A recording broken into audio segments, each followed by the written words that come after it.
हर्षित landmark, सपनों का घर जैसा आप चाहते हैं हम बनाते हैं। 1, 2 एवं 3 BHK ready position flat. Call 9827321321।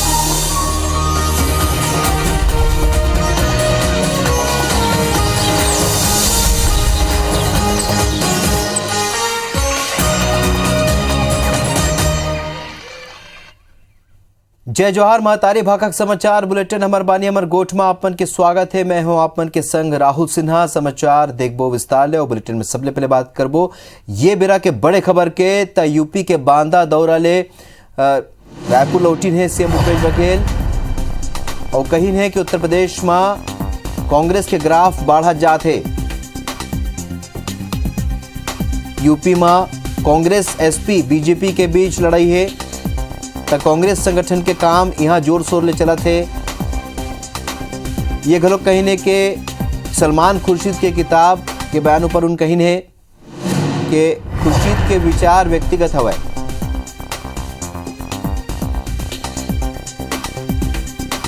तो यूपी में कांग्रेस के ग्राफ बढ़ा थे ये कहीन है सीएम भूपेश बघेल और खुर्शीद हा किताब पूछ के नहीं लिखे रही से कांग्रेस ले। हिंदुत्व के सोच सावरकर के है, कांग्रेस के सोच परंपरागत है। ये घलो कहीं नहीं। देखिए ये उनके व्यक्तिगत विचार है, कांग्रेस के इससे कोई लेना देना नहीं।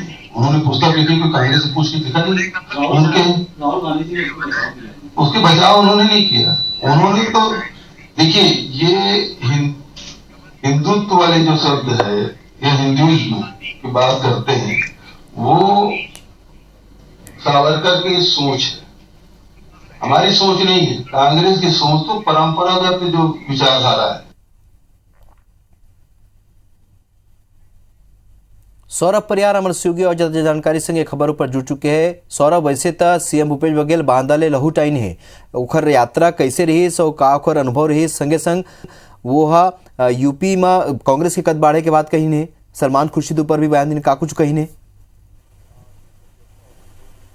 रही से सीएम भूपेश बघेल है और भी कुछ देर पहली बांदा से लौटी से बांदा में खबर की ओबीसी बेल्ट है और कहीं ना कहीं वहां पर कांग्रेस कमजोर है। पिछले लोकसभा और विधानसभा चुनाव में काफी अच्छा प्रदर्शन नहीं रही से एक कारण मुख्यमंत्री भूपेश बघेल वहां के कांग्रेस के नेता और कार्यकर्ता मन से 2 दिन तक लगातार मुलाकात करे है। विभिन्न जो समाज के जनप्रतिनिधि है उखर मन से मुलाकात करे है और मुख्यमंत्री भूपेश बघेल आज रायपुर भी लौट आई जी। कॉन्फ्रेंस में साफ तौर पर 3-4 मुद्दा में कहे। सबसे पहले तो यही कि उत्तर प्रदेश में कांग्रेस के ग्राफ लगातार बढ़ा जाते जबले प्रियंका गांधी आए तब ले कहीं ना कहीं यूपी में कांग्रेस के स्थिति मजबूत हो जाते, संगठन मजबूत हो जाते और साफ तौर पर कहे कि यूपी में एक बार लड़ाई जिन्हें कांग्रेस एसपी और बीजेपी के बीच है और चुनाव आते आते तक तो जिन कांग्रेस की स्थिति है वो और बेहतर हो जाए। इसी तरीके से जिन हाल फिलहाल में भी सलमान खुर्शीद कांग्रेस के नेता और केंद्रीय मंत्री की किताब लेके जिन विवाद चला थे उखर ऊपर भी वो बेबाकी तरीके से बोले है कि सलमान खुर्शीद जिन अपन किताब में लिखे उखर व्यक्तिगत विचार है, कांग्रेस से उखर कोई लेना देना नहीं है। और साफ तौर पर कहे कि हिंदुत्व के बाद जिन कहे सावरकर के है वो कांग्रेस की सोच जिन्हें परंपरागत है, जिन्हें सब ला मानते, सब धर्म और सर्वजात ला मानते। तो एमा ये नहीं कहे जा सके कि ये कांग्रेस समर्थन देते।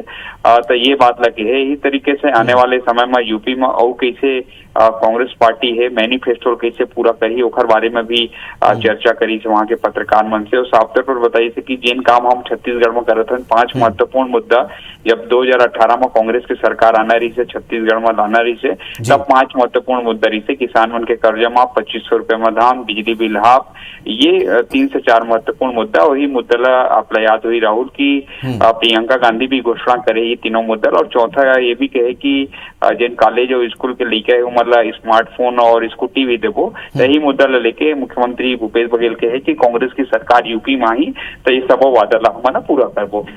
जानकारी पर आप मन के बहुत बहुत धन्यवाद सौरभ। तो यूपी ले लौट गए है सीएम भूपेश बघेल और जीत के दावा करे है। कांग्रेस के कद बढ़त है घलो कहीं ने बढ़त था नागू महंगाई लेके प्रदेश में सियासी पारा गरम है। एक डहर जिया भाजपा प्रदेश सरकार ऊपर वैट में कमी करे के मांग लेके सड़क की लड़ाई की लड़त है। और अलग अलग तरीका ले विरोध प्रदर्शन करते तो उन्हें कांग्रेस घलोक जन जागरण और पदयात्रा के शुरुआत करे। सरगुजा में कांग्रेस की पदयात्रा में शामिल होकर सरगुजा प्रभारी मंत्री शिव डहरिया और खाद्य मंत्री अमरजीत भगत घलोक केंद्र सरकार पर जम के हमला बोले। पदयात्रा में शामिल मंत्री ले बातचीत करें हमारे संवाददाता अभिषेक सुनी। इन दिनों प्रदेश में दोनों ही पार्टियां एक दूसरे पर आरोप प्रत्यारोप लगा रही हैं और सड़क तक की लड़ाई लड़ी जा रही है, चाहे भाजपा हो या फिर कांग्रेस। आज सरगुजा में भी पदयात्रा निकली हुई है, दो मंत्री शामिल हो रहे हैं। नगरीय प्रशासन मंत्री और सरगुजा के प्रभारी मंत्री हमारे साथ मौजूद हैं। सर, पदयात्रा किस उद्देश्य को लेकर और क्या विरोध? प्रदेश कांग्रेस कमेटी और माननीय मुख्यमंत्री जी के निर्देश पर जन जागरण पदयात्रा प्रारंभ किया गया है। केंद्र सरकार की जन विरोधी नीतियों के कारण और उनकी नीतियों से जो महंगाई बढ़ी है, पेट्रोल डीजल के भाव बढ़े हैं, उसके विरोध में हमारे प्रदेश के हर बूथ तक पहुंचने का कार्यक्रम बनाया गया है। और हमारे जिला कांग्रेस कमेटी के सारे पदाधिकारी, हमारे पार्टी के सारे पदाधिकारी, नगरीय निकाय और हमारे पंचायत के जो पदाधिकारी है और हमारे कांग्रेस के कार्यकर्ता इस कार्यक्रम को सफल बनाने के आज से प्रारंभ किए हैं। और ये 29 नवंबर तक चलेगा और हम जन जन को बताएंगे केंद्र की सरकार को आने वाले समय में उखाड़ फेंकना है, क्योंकि पूरे देश को बेचने का काम और महंगाई बढ़ाने का काम ये कर रही है। सर, भाजपा कहती है कि जो वैट को कम नहीं कर रही है और उल्टा आरोप केंद्र सरकार पर। देखिए, भारतीय जनता पार्टी ने 6 महीने में पेट्रोल डीजल के दाम 40 रुपया प्रति लीटर बढ़ा दिया। उसके बाद वो 5 रुपया कम करके जनता को क्या दिखाना चाहते हैं? आखिर महंगाई बढ़ाने का काम केंद्र की सरकार ही मोदी जी करवा रहे हैं। सर, खाद्य मंत्री भी हमारे साथ मौजूद। सर, जो यात्रा निकल रही है उसका कितना असर पड़ेगा लगता है? देखिए, मोदी जी ने कहा था कि हम 100 दिन में महंगाई कम करेंगे, उन्होंने किया नहीं और आज आसमान छू रहा है डीजल पेट्रोल का दाम और महंगाई बढ़ते जा रहा है। इसके विरोध में कांग्रेस पार्टी और प्रदेश की सरकार यात्रा निकाल रही है जन जागरण में। इसका सफलता मिलेगा। असर दिखेगा इसका? असर दिखेगा? महंगाई कम? कुछ बोले थे नहीं पूरा किए हैं तो कुछ तो शर्म करेंगे। ये थे खाद्य मंत्री अमरजीत भगत और नगरीय प्रशासन मंत्री शिव डहरिया जी, जिनका साफ तौर पर कहना है कि जो सरकार ने वादा किया था, केंद्र सरकार ने, वो वादे पूरे नहीं हो रहे हैं और लगातार जो महंगाई है वो बढ़ती जा रही है। ऐसे में जो यात्रा कांग्रेस निकाल रही है उसका कहीं ना कहीं असर देखने को मिलेगा। कैमरामैन दीपक गुप्ता के साथ अभिषेक सोनी, IBC 24 सरगुजा। ये बेरा रायपुर में एक बड़ी खबर मिला थे। पेशा कानून ला लेके बैठक चलत जिसे जो खत्म हो चुके हैं। राजधानी के न्यू सर्किट हाउस में मंत्री TS सिंहदेव ये बैठक लेते रही। बैठक में कई महत्वपूर्ण सुझाव देगे। परगना परिषद बनाए के सुझाव देगे है। ग्राम सभा बैठक के वीडियोग्राफी कराए के घलोक का सुझाव देगे है। सबो सुझाव ला अब मुख्यमंत्री कना भेजे जाए। राजेश राज हमारे सहयोगी फोन लाइन में जुड़ चुके हैं। राजेश, पेशा कानून ला लेके सरकार गंभीर है और सरलग बैठक हुआ थे। पहले भी मंत्री TS सिंहदेव बैठक कर चुके हैं। आज जो बैठक हुए मका चर्चा हुए है? जी बिल्कुल राहुल, पेशा को लागू करने के लिए सरकार गंभीर है और छत्तीसगढ़ चूंकि आदिवासी बहुल राज्य है, आदिवासी हितों के संरक्षण के लिए पेशा लागू करने की मांग लगातार आदिवासियों की तरफ से होती रही है और इसी सिलसिले में पिछले 1.5-2 सालों से लगातार बैठकें चल के और जनप्रतिनिधियों से सुझाव मांगे जाते रहे हैं। आज भी एक अहम बैठक TS सिंहदेव ने ली न्यू सर्किट हाउस में, जिसमें बस्तर और सरगुजा संभाग के सभी विधायकों और सांसदों को आमंत्रित किया गया था। हालांकि उपस्थिति बहुत कम रही, सिर्फ 1 सांसद और 3 विधायक ही इसमें उपस्थित रहे और जो उपस्थित रहे उसमें से कुछ महत्वपूर्ण सुझाव आए हैं। सुझाव ये है कि लाकेश्वर बघेल है बस्तर से विधायक, उन्होंने सुझाव दिया कि आदिवासियों की संस्कृति के लिए एक महत्वपूर्ण चीज होती है परगना संस्कृति, उसको बचाए रखने के लिए परगना परिषद की स्थापना हो, पेशा कानून में इस बात का प्रावधान किया जाए। दूसरा जो महत्वपूर्ण सुझाव था कि अगर पेशा क्षेत्र में एक शांति न्याय समिति का गठन होना है और वहां पे कोई अपराध होता है, पुलिस किसी को गिरफ्तार करना चाहती है, तो इसमें प्रावधान है कि 48 घंटे पहले इसको इस समिति को बताना होगा। तो एक और सुझाव आया है कि जो 48 घंटे की समय सीमा है उसको कम करके 24 घंटे कर दिया जाए, ये एक रखा गया है। इसके अलावा महत्वपूर्ण एक सुझाव ये भी दिया गया है कि पेशा क्षेत्र में जो आगे लागू होगा वहां पे अगर कोई भू अधिग्रहण होता है, ग्राम सभा की बैठक होती है, तो उस बैठक की वीडियोग्राफी कराई जाए ताकि उसकी निष्पक्षता बरकरार रहे। एक और महत्वपूर्ण सुझाव इसमें दिए गए वो ये कि पेशा लागू होने के बाद अगर उन इलाकों में नए नियम बनाने होते हैं तो उससे पहले ट्राइबल एडवाइजरी कमेटी की सलाह ली जाएगी और उसके सुझाव को रखा जाएगा। तो ये तमाम सुझाव दिए गए हैं, इन सुझावों को नोट कर लिया गया है और टीएस सिंहदेव ने कहा है कि 20 अन्य विभाग जो पेशा क्षेत्र में प्रभावित होंगे लागू होने से, उनसे भी सुझाव मांगे गए हैं। उन तमाम सुझावों को लेकर के अंतिम प्रारूप तैयार किया जाएगा और उन्हें मुख्यमंत्री के पास भेजा जाएगा, जहां से फिर कैबिनेट अप्रूवल के बाद विधानसभा में रखा जाएगा। जी, ये जानकारी पर अपन के बहुत बहुत धन्यवाद राजेश। बार्थानागु बीजेपी के सब्बो मोर्चा के पदाधिकारी मन के चिंतन बैठक हुई। इस प्रदेश संगठन महामंत्री पवन साय कुशाभाऊ ठाकरे परिसर में बैठक ली। अब तक बीजेपी अनुसूचित जाति और अनुसूचित जनजाति मोर्चा के पदाधिकारी मन के बैठक हुई। और अवैया दिन में किसान, युवा, महिला, अल्पसंख्यक मोर्चा के पदाधिकारी मन के बैठक होना है। बीजेपी एससी मोर्चा के प्रदेश अध्यक्ष नवीन मार्कंडेय बताइन है कि बैठक में अवैया विधानसभा चुनाव कैसे सरकार बनाए जाए एक ऊपर पदाधिकारी मन के रैली गिस और एक अलावा मोर्चा के सब्बो वर्ग के लोगन ला जोड़ना, उखर मांग, समस्या, प्रदेश सरकार के वादा खिलाफी जैसे मुद्दा पर सलाह लेगिस। ये बैठक के बाद प्रदेश प्रभारी की उपस्थिति में 19 और 20 दिसंबर के सब्बो 7 मोर्चा के संयुक्त कार्य समिति की बैठक हुई, जेमा राष्ट्रीय और प्रदेश कार्य समिति बैठक में ले गए निर्णय और राजनीतिक प्रस्ताव पर चर्चा हुई। संगे संग मोर्चा ला अलग मुद्दाओं पर सरकार ला घेरे की जिम्मेदारी दे जाए। ज्यादा से ज्यादा लोगों को पार्टी में रखकर और हम अपने वोट बैंक बढ़ाएं, अपने संगठन को मजबूत बनाएं और आने वाला 2023 में भारतीय जनता पार्टी की कैसी सरकार बन सकता है, इन सारी विषयों पर उन लोगों से बातचीत हो रही है। राष्ट्रीय स्वयंसेवक संघ के सरसंघचालक डॉक्टर मोहन भागवत 19 नवंबर के दिन छत्तीसगढ़ प्रवास में आवत है और ये बेरा वह संघ के घोष प्रदर्शन कार्यक्रम में शामिल हुई। मुंगेली जिला के मदकू द्वीप में सरसंघचालक के कार्यक्रम के आयोजन करे गए है। तय कार्यक्रम के तहत सरसंघचालक रायपुर जागृति मंडल ने 2 बजे प्रस्थान करके 3 बजे मदकू द्वीप पहुंची। यहाँ सबले पहले मदकू द्वीप स्थित प्राचीन गणेश मंदिर में सरसंघचालक प्राचीन गणेश के पूजा अर्चना करी, जेकर बाद घोष प्रदर्शन के कार्यक्रम हुई। फिर जानकार बताते हैं कि कार्यक्रम स्थल के चयन ले ये स्पष्ट हो चुके हैं कि शिविर में धर्मांतरण ला लेके विस्तार ले चर्चा हुई। मदकू द्वीप रायपुर और बिलासपुर मार्ग ले लगे हुए हैं। संग संग बिलासपुर, मुंगेली और बलौदाबाजार जिला की सीमा घलो एक जुड़े हुए हैं।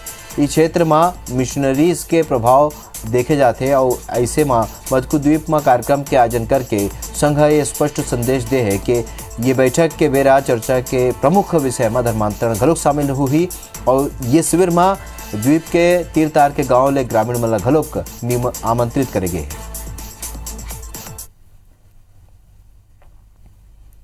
बोलबम सेवा एवं कल्याण समिति भिलाई नगर निगम के घेराव करे इस खुर्सीपार क्षेत्र के मूलभूत सुविधा और केनाल रोड निर्माण में हुए भ्रष्टाचार लेके विरोध प्रदर्शन करेगी और खुर्सीपार जोन आयुक्त ला हटाए के मांग करेगी। समिति कुल 10 सूत्री मांग लेके भिलाई निगम मुख्यालय में लगभग 1 घंटा तक जम के प्रदर्शन करी। समिति के अध्यक्ष दया सिंह एसडीएम ने ज्ञापन सौंपीस और जल्द कार्रवाई नहीं हुए में उग्र प्रदर्शन के बात कहे है। घेरावला देखते हुए पुलिस बल तैनात करेगी रही, जिनमें प्रदर्शनकारी मन की झुमाझटकी घलोक हुई। प्रदर्शन में कुर्सी पार सहित तीर तार के लोगन एमा महिला और बुजुर्ग घलोक शामिल रहे।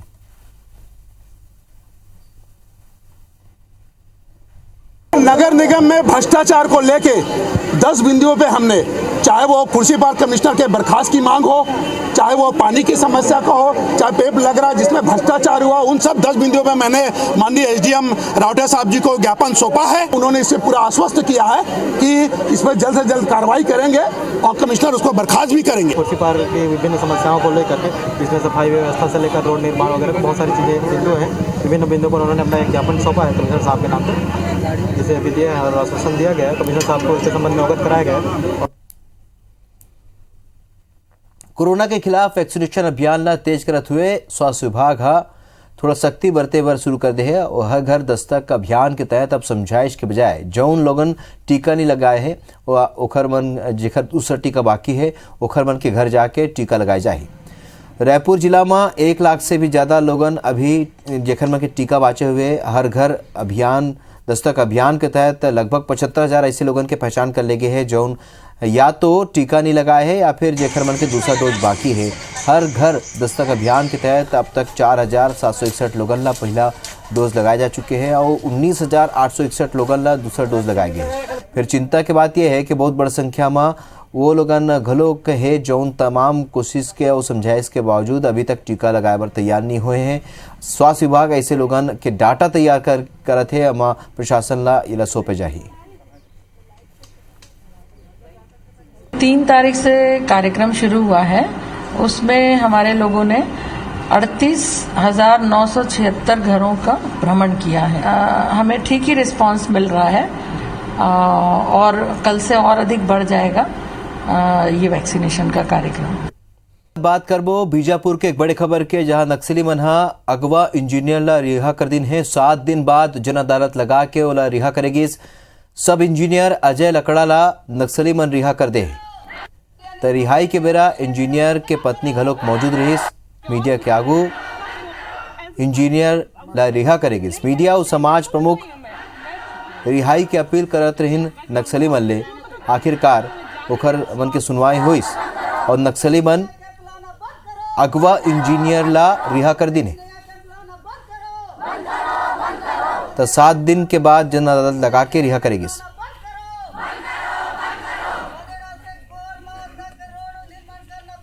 शुरुआत में आपको कैसा पकड़ा गया, क्या बोला गया? नक्सलियों ने पकड़ के मारपीट किया, हाथ बांधा, क्या किया आपको? नहीं, मुझे पकड़ा गया। मुझे रोड देखने के लिए गया हुआ था।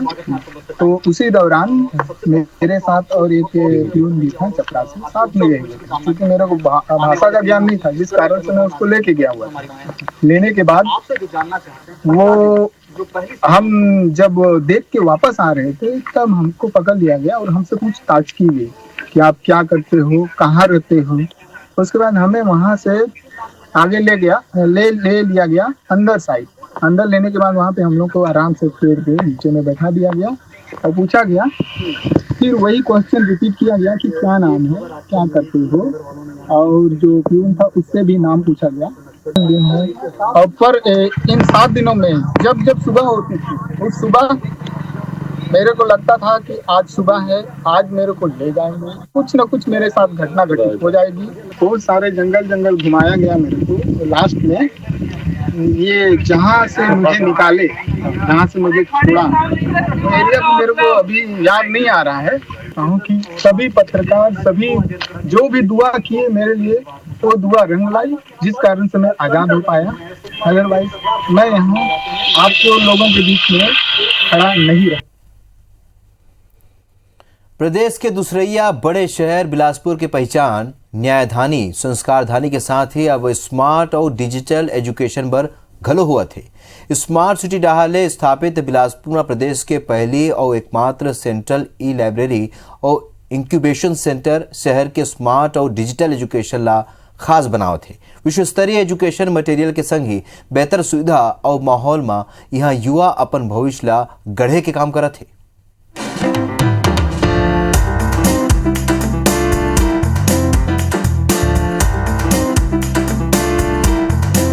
युवा मन ला शिक्षा ले जोड़े बर और विश्व स्तरीय एजुकेशन मटेरियल उपलब्ध कराए के उद्देश्य के संग ही जनवरी 2021 में 1,82,00,000 के लागत ले बिलासपुर नगर निगम और स्मार्ट सिटी हा शहर ला डॉक्टर शिव दुलारे मिश्र के नाव में सेंट्रल डिजिटल ई लाइब्रेरी के सौगात दे। खुद सीएम भूपेश बघेल हा एक उद्घाटन करत हुए ये युवा मल्ला सौंपिन है। बिलासपुर के सेंट्रल ई लाइब्रेरी प्रदेश के पहली डिजिटल हाईटेक और सर्व सुविधा युक्त ई लाइब्रेरी है। बिलासपुर सेंट्रल लाइब्रेरी के एक सबले बड़े और विशेष बात ये घलो है कि यहाँ बेहतर पढ़ाई पर खास माहौल डेवलप करेगे है। डिजिटल प्लेटफॉर्म में 5,000 ले ज्यादा ई बुक है, 5,000 ले ज्यादा पुस्तक और किड्स जोन के रूप में युवा मल्ला एजुकेशन मटेरियल उपलब्ध हुआ थे। विश्व स्तरीय एजुकेशन मटेरियल के साथ 100 से ज्यादा hi tech computer, wifi campus, round table, chairs, benches, kids zone, interior decoration, पढ़ाई के एक बेहतर माहौल विकसित करत है। यहाँ युवा एकाग्रता के साथ अपन पढ़ाई कर से। सेंट्रल लाइब्रेरी ला बने रिस्पांस मिलत है। 850 ले ज्यादा युवा मन सेंट्रल लाइब्रेरी में रजिस्ट्रेशन करा के लाभ लेवत है। बाढ़त मांगला देख के बिहनिया 8 बजे ले रात 9 बजे तक ई लाइब्रेरी के संचालन हुआ थे।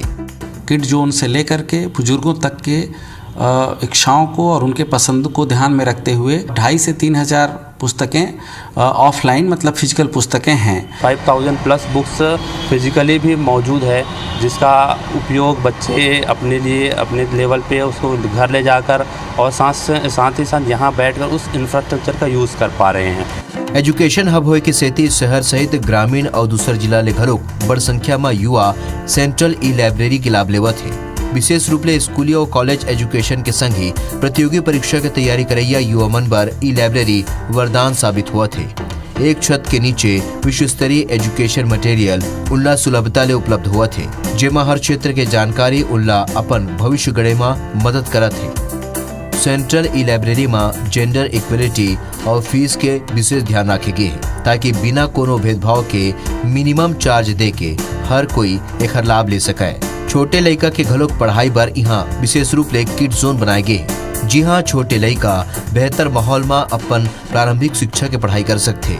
सेंट्रल ई लाइब्रेरी में पढ़ाई करैया युवा जिला सरकार, बिलासपुर नगर निगम और स्मार्ट सिटी के बेहतर इनोवेशन मानत है। ओखर मन के कहना है कि सेंट्रल ई लाइब्रेरी के जरिया एक बेहतर माहौल में उमन ला अपन भविष्य ला गढ़े के मौका मिला थे। सीटिंग अरेंजमेंट ऐसी है कि ज़्यादा से ज़्यादा स्टूडेंट अकोमोडेट हो रहे हैं यहाँ पर, और साफ़ सफाई बहुत ज़्यादा है। यहाँ पे आप हर प्रकार का मतलब इंटरनेट की व्यवस्था है, देख सकते हैं, हर प्रकार की किताबें पढ़ सकते हैं। यहाँ का जो फीस रेंज रखा गया है काफ़ी कम रखा गया है, जिससे ग्रामीण क्षेत्र के बच्चों के लिए भी मतलब बेनिफिट मिल रहा है उनको। इम्पॉर्टेंट थिंग कि यहाँ पे कोई टाइम का बाउंडेशन भी नहीं है। आप मॉर्निंग 8 बजे आते हैं तो आप नाइट तक 8 बजे तक पढ़ाई कर सकते हैं। सिर्फ 300 रुपीज़ पर मंथ लगते हैं, तो ये और यहाँ का इन्वायरमेंट बहुत अच्छा है, पीसफुल है, तो ये बहुत हेल्पफुल हो जाता है हम लोग के लिए। 5,000 से ज़्यादा ई बुक्स अवेलेबल हैं, जो मतलब जो भी प्रतियोगी परीक्षाओं के लिए जो तैयारी कर रहा है उसके लिए मतलब बहुत हेल्पफुल है।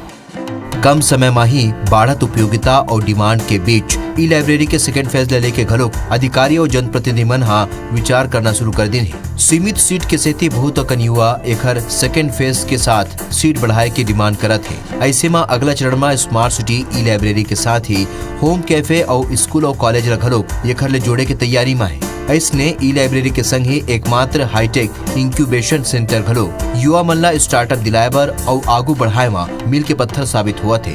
ये पहली गांव है जब नगर निगम स्मार्ट सिटी 1 करोड़ 21 लाख की लागत ले इंक्यूबेशन सेंटर के नवा कॉन्सेप्ट लेकर आए। जी हाँ, युवा टेक्नोलॉजी और सर्व सुविधा के बीच नवा उपाय के साथ अपन स्टार्टअप करत है। यहाँ ऑफिस और आइडिया के संग ही उनला फंड और बिजनेस ला प्रमोट करे और ग्रो करे के मौका घलोक मिलत है। कम समय में ही 10 ले ज्यादा स्टार्टअप इंक्यूबेशन सेंटर हाथ दे है। सेंट्रल लाइब्रेरी खोला गया है ई लाइब्रेरी, जिसका रिस्पांस अच्छा आ रहा है। लगभग अभी 800-900 स्टूडेंट हैं, लगभग 5,000 किताबें भी हैं। और मुझे ऐसा लग रहा है कि जितने भी स्टार्टअप्स हैं उन सभी ने स्मार्ट सिटी के साथ में ज्वाइन होना चाहिए, और मुझे तो ऐसा पर्सनली लग रहा है कि ये मेरे लिए बहुत ज़्यादा बेनिफिशियरी है। बहरहाल सेंट्रल ई लाइब्रेरी और incubation centre smart city Bilaspur के एक नवा तस्वीर आए। जी हाँ, स्मार्ट और डिजिटल एजुकेशन और इनोवेशन के संग ही युवा अपन भविष्य ला गढ़े बर काम करत है।